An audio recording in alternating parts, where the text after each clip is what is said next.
I don't know how much longer I'm going to last at Lowe's anymore. Someone said in the comments that it sounds like things might be escalating, and I think they might be right. I think things are starting to get out of hand. It started on Wednesday. It was my turn to stock the garden center, and I was out there stocking the mulch, because there's no time to work on your garden than in December in the northeast prime weather. No lie, we get some crazy things in right now. Just the other day we got 2 pallets of weed whackers. I mean, why? It wasn't even for Black Friday, but that isn't the point. I was out in the garden center, like I said, stocking mulch and trying to ignore the thing in the garden center laughing at me when it abruptly stops. I look up into the rafters as I hear it scamper up on over onto the roof. Confused by the sudden change, I walked out into the open section of the center trying to see where it scampered off to, when I heard really heavy breathing. I looked over towards the sound to see the watcher standing on the other side of the fence. I stopped dead. I've never seen the watcher this close up. And apparently, the only one who ever has was never seen again. He has never approached the store before. But there he was, staring at me. I can tell he was staring at me because while his face was still hidden in the shadows of his high collar and hat, I can see light gleaming of his cold, hateful eyes. Now, I don't scare easily. Spooked and unnerved, yes, but scared? No. I will tell you what though. While I was frozen where I stood looking at this tall tower of evil, and evil is what this thing was, that if I hadn't already dropped a loaf earlier, then my pants would have been a bakery. Never before had I ever felt such a presence. I could feel my heart pounding so fast that I thought it would explode out of my chest, but at the same time, I felt as though lungs refused to work, as if my breath wouldn't leave me, as to not be in the same space as the watcher. Somehow, I was able to get my foot to move as I took a slow step backwards. Then he moved. Not much, mind you. He just grabbed the fence, but it was fast. So fast that I didn't even see him do it. One moment his hand was next to him, then bam! He had his fingers wrapped around the chain. The movement and noise made me nearly jump out of my shoes. I almost bolted, right then and there, but his hand caught my attention and held it for a second more. At first, I thought he was wearing gloves, but then I noticed the long gray fingernails. His skin matched his nails, except it was darker gray. I could also see that he was squeezing the fence. Let me just say that if anyone that has ever driven by a Lowe's understands that there is a tall fence that enclosed the garden center, and that it's made out of a pretty sturdy chain link. I mean, yes, you could cut it with a fence cutter, but that's what they're made for anyway. Well, the watcher had his fingers through the chain link holes, and as he was squeezing, he was bending the metal. I could actually hear the metal protesting against his strength. Well, as Beef Tannen said, I made like a tree and got out of there. I bolted for the entrance, closed the doors behind me and locked them. I called Mike and had him meet me in the back office. I told him what happened. He said that he's never heard of the watcher even doing anything like that. Fuck, Mike said. He's never even set foot on the property that I know of. We left the door locked and closed until it was closer to 6 when Mike had to open the doors. He told me he went to check out where I saw the watcher. He said it was gone, but he could see where he had twisted the fence up. The next thing to happen was on Friday night. It wasn't much, but somehow I think that it might be a lot more important than it seems. I was going to take my lunch break and I had stepped into the elevator. Now I know that it's a pretty quick walk up the stairs to the break room and offices. But my feet usually start to hurt around that my break time, and of course, I'm just lazy.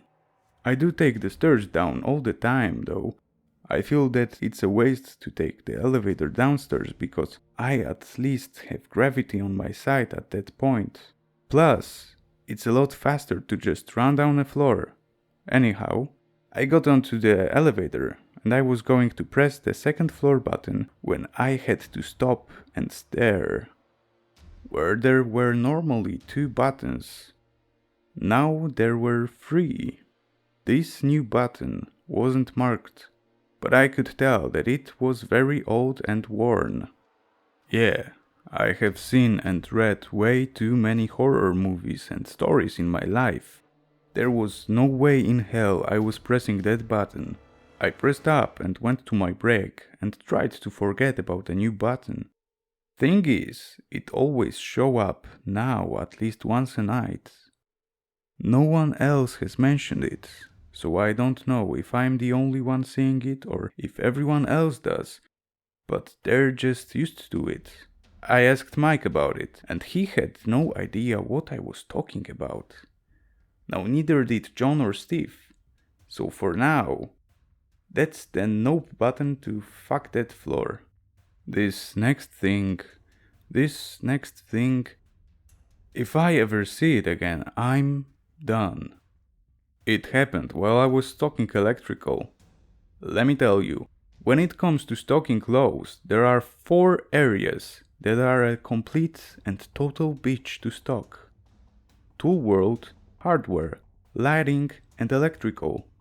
Each one of these areas have a shit ton, and I mean a shit ton of little items that are half the time not even in their correct place. Or they are, but it just hasn't been changed in the system, so you spend at least a third of the time just trying to locate a type of outlet, or screw, or bulb, or some other little bagged or boxed thing just to find that they've been moved to an end cap. Or they're just a new item. It's a real pain in the ass. Anyway, I'm getting off topic again. I was in electrical trying to locate some tiny fuses. I was getting frustrated because even though I was where the fuses were supposed to be, I couldn't find the one I was holding. So I decided to walk the aisles and see if I might happen to come across them. So I walked to aisle 31, that's the main aisle that runs down the center of the floor. I saw a large, reddish-brown pool of something on the floor that wasn't there before. I also noticed that whatever made the pool had been dragged away and into the last lumber aisle, which also happens to be the last aisle of the store. Annoyed about it because I thought that John or Steve might have been licking something off a pallet and did not realize it. I followed the smeared trail. I could not have been more wrong. As I turned the corner, I stopped. What I saw was not Steve or John. What I saw was a nightmare. At first, I couldn't make it out. It looked like a moving pile of wet clothes. There was a squishing sound that emanated from it every time it appeared to move an inch forward. At first, I couldn't make out what it was, but as it kept slithering forward, I finally grasped what I was seeing, and it was impossible. I took a step back and bumped a stack of blue buckets. You know, the ones we have them located at the end of every aisle, the 5-gallon one. Anyway, I bumped a stack of those and they went down, causing a loud enough racket to wake the dead. I looked down at the buckets, then back at the thing. It had lifted its head and was looking at me. It was just what I was afraid it was. Someone's skin. It was just fucking skin. No internal anything, it was flabby and squishy and twisted with reddish-brown liquid oozing out of its holes and from between its wrinkled folds. It had stopped moving and its head was twisted around looking at me with eyeless holes. Its mouth opened wide and more liquid flowed slowly out and somehow it made a deep moan. I took a step back and the thing came at me. Dear God, it was fast, almost too fast, as it just seemed to slither all over itself as it raced towards me. To give you an idea of what it was like, imagine the 1980s version of the Blob coming at you, except instead of it being a pink, snotty thing, it was someone's goddamn skin. You better believe I fucking beat feet getting the fuck out of there. I think it was the first time I ever really screamed out of real fear. I ran as fast as I could, and let me tell you, for someone as big as I am, you'd be surprised at how the right motivation can really get you moving. I found Mike in the dock office with Steve and John. It took me a while to catch my breath and compose before I told them what happened. Lucky for me, they of course knew about the strange shit that's been happening, as they've been at Lowe's longer than I have. But this was new even for them. I led them back to where I saw the skin. Mike was pissed about the wet mess. It was just more work we'd had to do to clean it up. But when we reached the last aisle, they peeked around the corner and saw nothing. The skin thing was gone, but it left a trail. Not much on one though. They could see where it turned around and came at me, but we can see that it stopped after I bolted, then the trail slid off to the side and literally ended at the base of the wall.